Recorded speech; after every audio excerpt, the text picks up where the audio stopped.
So, what is my recovering Catholic story?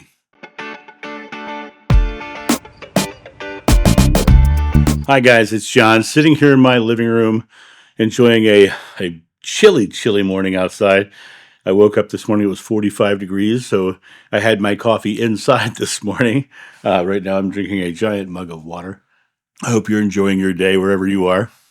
I have this channel called the Recovering Catholic Channel, and I think it's time for me to kind of share my personal recovering Catholic story. I was born and raised into a very big Catholic family. I was number 6 of 7 children. Um, my mom had her master's degree in liturgy. She was head of liturgical doctrine at our Catholic church. My father converted to Catholicism for my mother. Um, and he was also Christian, but he converted to Catholicism specifically. And we grew up in a world where Sunday, we were at church. Every Sunday was the rules of the house. You went to church. I was an altar boy. When the church had snow on their outside, I was the one who shoveled their walks. It came down to a lot of our world revolved around the church in many respects. My mother, being head of liturgical doctrine at our Catholic church, she had her master's degree in liturgy, as I said. She was the one who, when the priest wanted to do a sermon, he had to pass it by her to make sure it matched church doctrines. So we were very much a Catholic family. For me, it was just what we were. When you're born, they say that the first 7 years of your life are formative. They kind of get you to what you believe. And we were raised from a very young age to be very devoutly Catholic. I was lucky. My mom had 5 kids in a row, and then there was a 5-year break, and they had me. My siblings, all above me, went to Catholic school, and by the time I was going into first grade, we had moved out of Wilmington, Delaware, and down to Rehoboth Beach, Delaware, where there wasn't a Catholic school. So I didn't go to Catholic school, and my younger brother didn't as well. But I wanted to share some of these stories about what convinced me to change and become a recovering Catholic, and why even use the term recovering. One of the stories that I like to tell is one that really does encapsulate the reason that I changed later. I really want to also share how wonderful my mother was in my getting to my beliefs that I am now. So let's start at a story of when I was 8 years old. One Sunday morning, my brother Michael was tasked with taking me to church. We were supposed to go to church. Now, my brother didn't like going to church. That Sunday morning, we woke up and he said, "Yeah, I think today we should go putt-putt golfing instead." And I was like, "Okay." And he convinced me that we're not going to go to church. And he drives by the church. He says, "You stay here." He goes inside. He gets at the back of the where you come into the church, there was a table where you could get the weekly bulletin. So Michael would go into the church, he would get the bulletin, he'd come out. That way he had proof that he went to church, right? And then he took me to play putt-putt golf. Now, we had so much fun. We laughed, we joked, we played putt-putt golf. I got ice cream. I was an 8-year-old kid. He was showing his little 8-year-old brother a really good time instead of going to church. And it was wonderful. And he said it was our secret. We were not going to tell anybody. Then the next Sunday, I was in church with my mom. And my mom was not only head of liturgical doctrine, she was the choir director and also the organist. And I was up in the choir loft with my mom as they were playing. She was playing for the Mass. And she played, and then the priest started his sermon. "Mortal sin," he said. And during his sermon on mortal sin, he declared that knowingly missing Mass was a mortal sin. Now, for those of you who don't know what a mortal sin is, it's an unforgivable sin. It means you're going to hell, basically. And sitting there listening to him, I started to cry because I realized I was going to hell.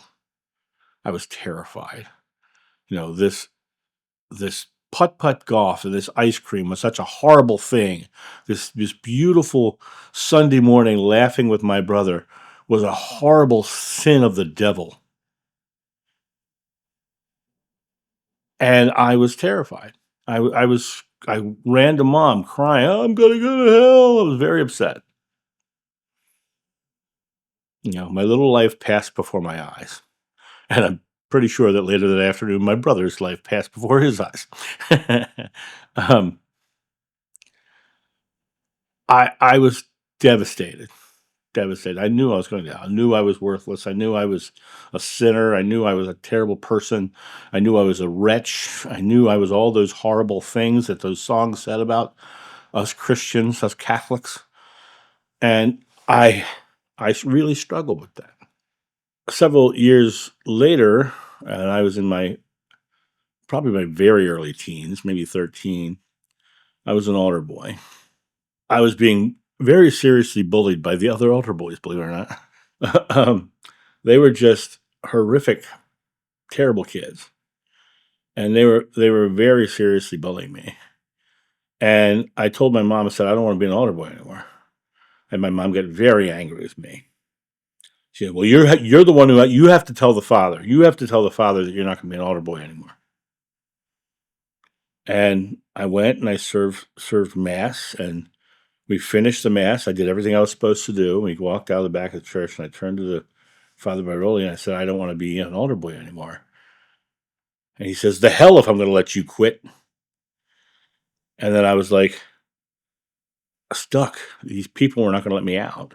This horrible, horrific experience I was in. They weren't in any way, shape, or form asking me why, asking me if I was being bullied, or asking me if I was being treated poorly. It was just not my right to quit. I did quit. My mom, being head of liturgical doctrine, she said something beautiful to me when I turned 18. She said, spirituality is a personal journey. Go find what you believe. And I did. I left the church and I went off to find what I believe. I found beautiful, loving people everywhere. I found that the majority of the world wasn't Christian. The majority of the world isn't Christian. Right now in the world, 30% of the world claim to be Christian. Less than half of those are practicing. Our country has a large percentage of Christians, but there are still more who aren't Christian in our country. And these limitations and beliefs that the Christian churches were throwing were not being felt by other people around me. So I started to really assess what the meaning of all this is. Why do I feel so unworthy and so depressed about the churches themselves? Why did I hate my experience? Why was it wrong to play putt-putt golf and have ice cream and laugh with my brother instead of going to a mass and sitting there? Why was that so wrong? There was a big issue with me. So I started studying everything I could find. I studied Buddhism and Hinduism and New Age beliefs, Old Age beliefs. I went through every study I could find. And if you saw my library, which I just actually donated a large portion of my library to a metaphysical center near here. At this time, I was working for a landscaping company, and that landscaping company was filled with bodybuilders. These Adonis-like figures with these magnificent bodies, heroic superhero bodies. And I was a pudgy guy. One day we all decided to go over to Hardee's for lunch. I don't know if any of you know what a Hardee's is, but I think there's still a few out there. Went to Hardee's for lunch. I'm sitting there at a table full of all these Adonis-like figures, and I'm this pudgy guy at the end. And I've got a T-shirt on that one of the other guys who worked with us owned a gym. It was called T's Fitness Center. And I was wearing this shirt that said T's Fitness Center. Well, while we were sitting there eating, I looked across the room and I saw the head nun of the church that my mom worked at. Now, I also knew that that nun didn't like my mother. She had a hatred for my mother, which was really very Christian of her, right? So we're sitting there eating, and she stands up to leave with her friend, and she spots me across the room. And the door to leave is over there, and she takes the long way around just so that she can pass by my table. And she stops at the end of my table, and she reads my shirt, and she says, "I don't believe you go to a gym." Now, all of these Adonis-like figures thought that was hysterical. It made me feel like utter crap. It was the completely unloving thing that a Christian said to me. A nun, someone who was devoted to her Christianity, said to me. That was another really good sign that Christianity wasn't for me. And Catholicism definitely was not for me. I continued on, and when I was 19, I walked into a convenience store. And as I walked into that convenience store, I bought my stuff and got to the counter. And as I'm walking out, I noticed that the cashier had given me $5 too much change. And I turned around and went back inside and said, "You gave me $5 too much change." And the next person in line says, "Well, there's something you don't see every day, an honest person." And I felt this amazing pure love sensation fill my body. It was like, oh, and it was so profound of a feeling that I was like shocked by it. Right. I'm walking out to my car and I'm like, I came to realize I knew what the feeling was. I recognized it for some reason. And it was completely subconscious, the recognition. Because walking out to the car out loud, I said, "Jesus, is that you?" And I felt it again, this big rush of loving energy wrapped around my body. Now, my father was not a kind man. He was definitely a racist, and he was definitely a homophobic. And he was not very kind to me either. He was my probably my biggest life struggle this time around. And I was doing my best to be just like him. I was a racist, I was a homophobic, I was all of those things. But the day after that feeling in that parking lot, I no longer had those feelings. I wasn't racist, I wasn't homophobic, I wasn't condemning people for the way they love. And so I had this huge epiphany that God is simply love, and all of the hateful, harmful things that the church was saying had nothing to do with God or Jeshua. And I guess I call him Jeshua for a very specific reason. Um,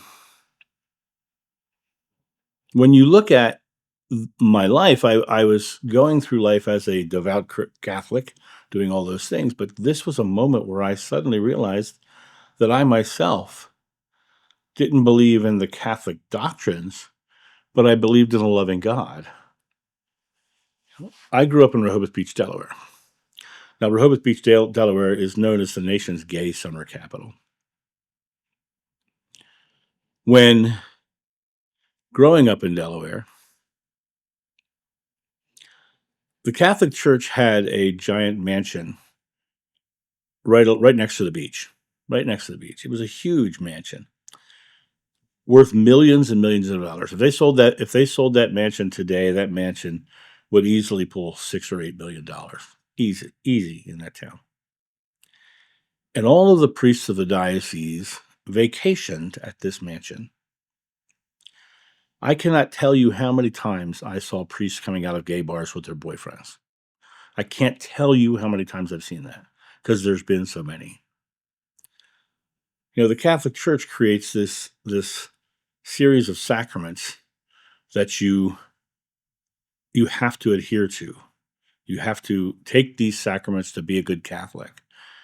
And one of them comes when you start to have your hormones kick in. And the church literally says if you have feelings for the opposite sex, your job is to get married and have babies with original sin, basically, get and create more Catholics. But the other thing it says, it's insidious. It says, if you don't have the inclination for the opposite sex, you have received the holy orders and you must become either a priest or a nun in the Catholic Church. The church doesn't acknowledge that homosexuality is of nature. And people will argue that it's not natural, it's not natural. It's extremely natural. Every animal on this planet, every species of this planet has a percentage of homosexual animal in it. And usually what happens is when a species gets out of balance between males and females, a certain percentage of them become gay.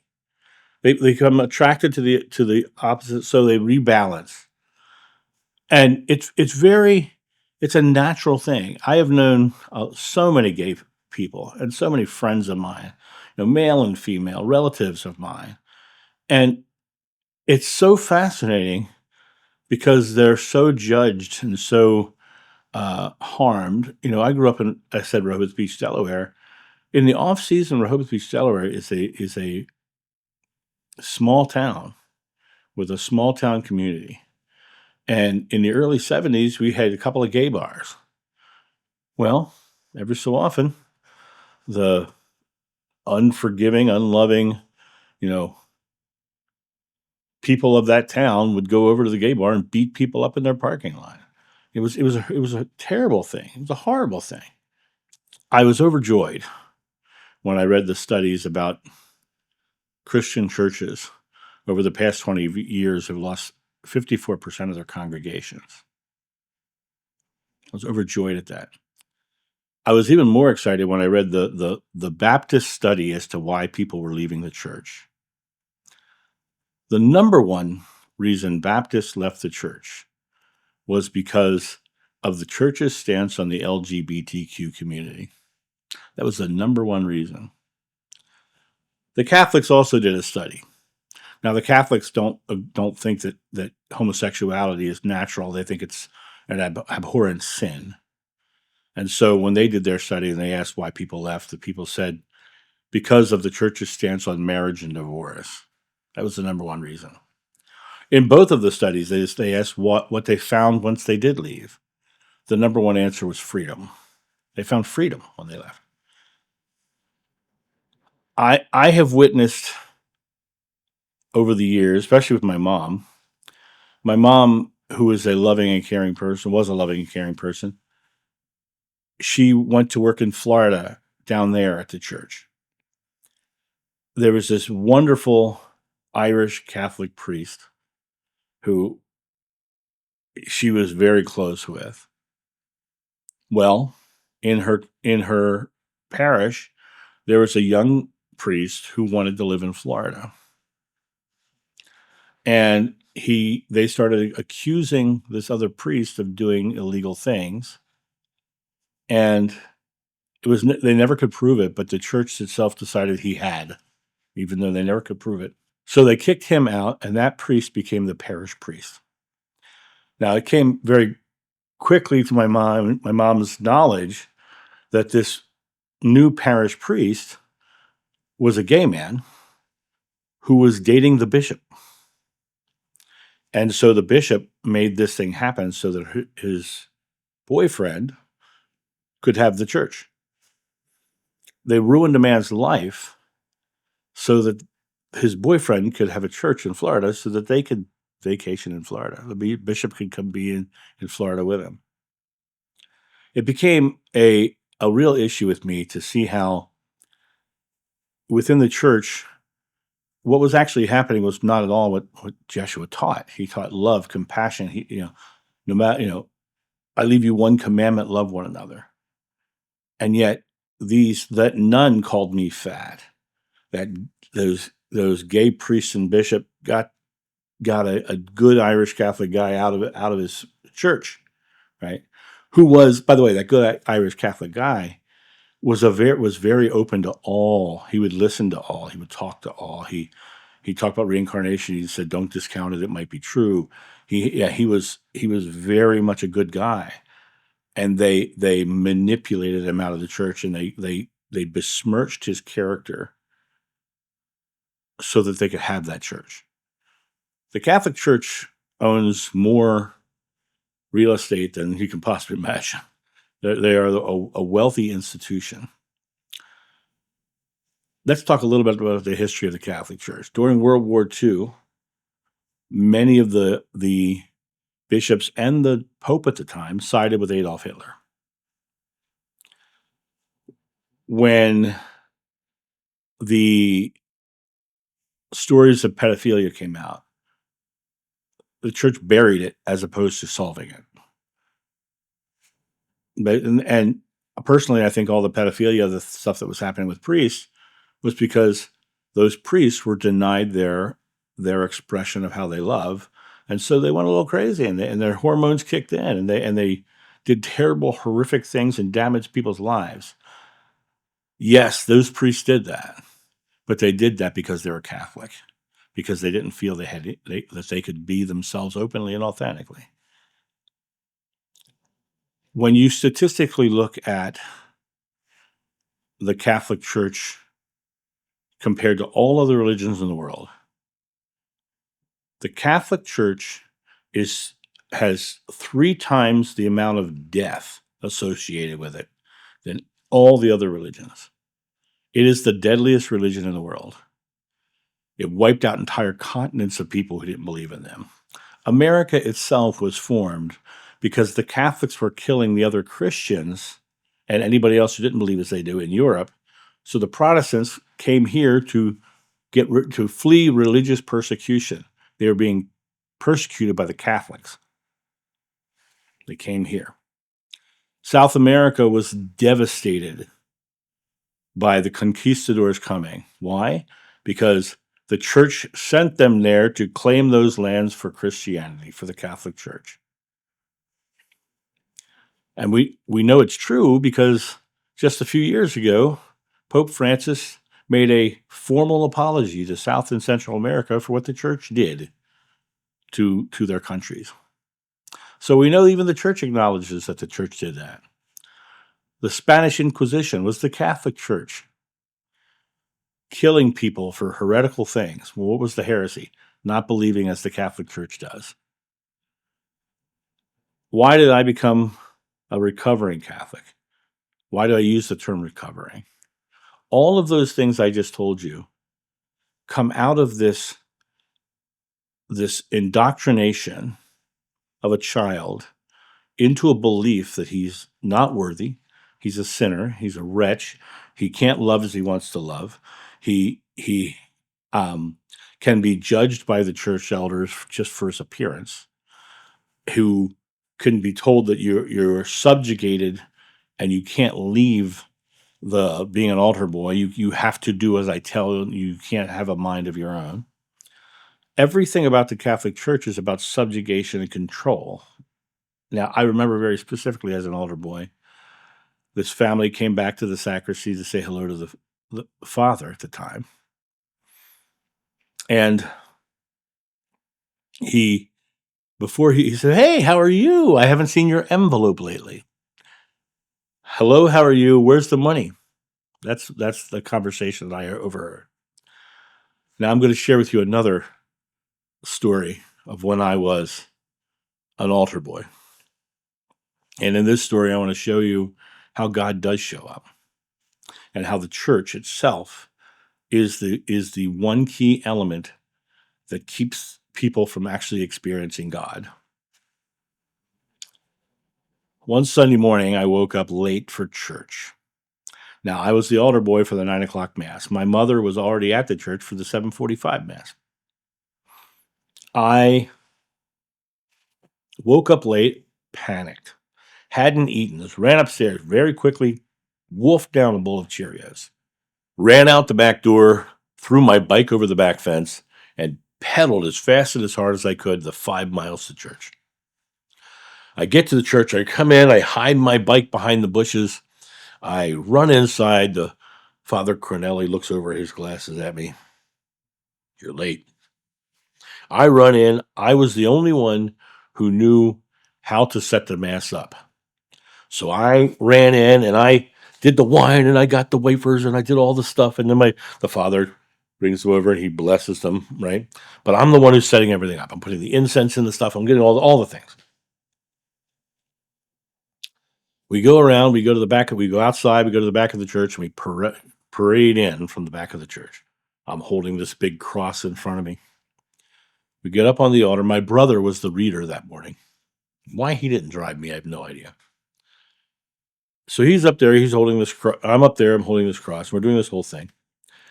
My brother does his reading and his other reading, and then it comes time for the sermon. Now, during the sermon, we all have to stand during during the gospel. It comes down to the gospel. We all have to stand during the gospel. So I'm standing there on the altar, watching the priest from behind because he's talking to the congregation. And then I start getting really hot. I start to sweat. The back teeth start to get watery. And my stomach starts to gurgle with the Cheerios and the milk down there. And I'm really ill. I'm on that altar. I'm sick as a dog, and I know I can't be sick on the altar. Terrible thing for me to do, to desecrate the altar with my illness. I start having that experience where I'm gonna throw up.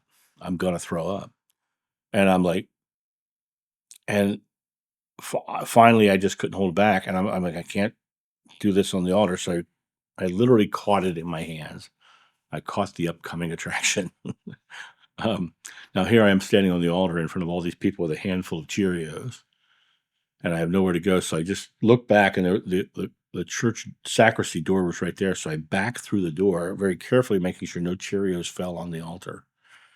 And I walked outside and I threw it on the ground, and I lost the rest of my breakfast into the bushes. I washed my hands, did all that. The priest comes back and tells me I got what I deserved. You shouldn't have been late. You shouldn't have eaten an hour before Mass. That's against the rules. You're not allowed to eat an hour before Mass. That's against the rules. You were late. My mom comes back. You were late. You shouldn't have eaten an hour before Mass. This is what I'm being told. My brother didn't have much to say to me, but my brother tells a different story. And it's a story that I'm so glad he told me, because he showed me how God showed up that day. I'm on the altar getting sick. My brother's on the far side of the altar. This woman in the front row gets up during the gospel, which is taboo, right? And walks over to my brother, and she says, "That young man over there is not well. He's going to get sick. You should take care of him." And my brother looked over just in time to see me catch the Cheerios. My brother watches me back through the sacristy, then sits down and watches the sermon. Now his little brother's in the back throwing up, getting ill, and he sits there and watches the sermon. He knows full well it's against the Catholic rules for him to leave that altar to go take care of his brother. This is not the putt-putt golf brother either, by the way. When after the sermon, there's a moment of reflection where the priest sits down and just reflects, a moment of silence. And my brother goes over and sits next to the priest, and he whispers, "John just got sick. John just threw up," is what he said. "John just threw up." And the priest says, "Where?" And my brother says, "In his hands." And the priest said, "Good." So I don't blame my brother or the priest for what they did. That was what they were indoctrinated into. That's what the Catholic Church said they should do. That's what the Catholic Church said they should judge that little boy who's out getting sick in the bushes for. I don't blame my mother, because she had her master's degree in liturgy, and her belief was the Catholicism. But God showed up that day when she got up from the front row and walked over and said, "That young boy's sick." That was love. That was compassion. That was the God of love that I believe in. I don't believe in the doctrines and dogmas that lets a little boy be sick in the back for being late for a church, for being so scared of being late that he panicked himself all the way into church, that he got there and was judged for being late, that he was judged for throwing up on the altar as his penance for what he deserved, for all of those things. That is a direct relationship as to why the Catholic Church has failed so many. The number one thing people found when they left the church was freedom. They weren't stuck into that doctrines and dogmas and horrific judgments and that idea that you have to live their lifestyle no matter what. The Bible, which they lean into as infallible, is so completely flawed. There's two versions of how Judas died. There's three versions of how the walking on water story happened. The Old Testament says God is vengeful and jealous. New Testament says God is love. You know, at the end of the New Testament, Joshua says, I leave you one commandment, love one another. The priest didn't love me that day. My brother didn't love me that day. My mom didn't love me that day. They were following the church doctrines. They were literally condemning that little boy to this horrific experience of puking up alone in the bushes outside of the church and then judged him for it. That's the Catholic Church. That's what the church has done. The church also doesn't let go of things easily. 1986 was a really good year. I loved 1986. Ferris Bueller's Day Off came out that year. I love that movie. Big Trouble in Little China came out. I love that movie more. Came out that year. It's awesome year for movies, awesome year for all kinds of things going on. That was also the year the Catholic Church forgave Galileo for the earth not being flat. 1986. A little late, don't you think? I just told you that the Pope apologized to South and Central America for what the conquistadors did. It was 500 years ago. A little late, don't you think? The Pope Francis just recently said, it's not my case to judge the homosexuals, but it's a sin. So he said, I'm not going to judge them, but the church does. It's a sin. I love the concept of sin because what does sin mean? It's a word that means miss the mark. Well, what mark are they missing? The mark that they're missing is love. And I just told you several stories about a nun who was unloving, about a priest who was unloving, about a mother who was unloving, about a brother who was unloving, and all of these horrible things that were unloving. So if you truly believe what Joshua said, I leave you one commandment, love one another, and whatsoever you do to the least of my brothers, that you do unto me, they're not Christian. Just like an Islamic terrorist is not a Muslim, because Islam means peace and obedience to God, and it's the same God as the Christians, the God of love. To actually commit a terrorist act is against Islam. So the people who are committing the terrorist acts in the name of Islam are not Muslim. They're terrorists.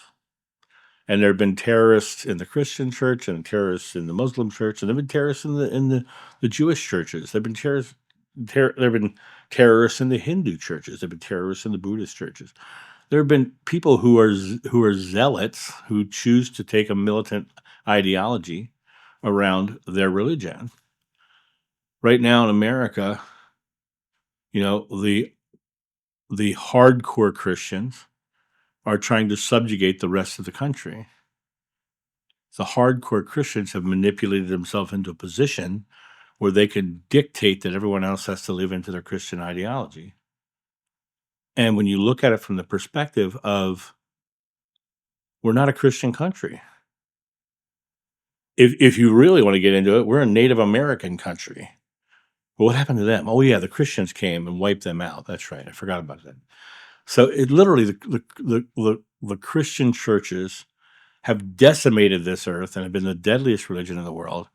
And my own self-doubt, my own self-worth, my own struggles with life, my own limitations all came from my Catholic upbringing. But when I found out that God was love, when I found out that I could create with God, that it was a beautiful thing that I could literally go into the world and simply love one another.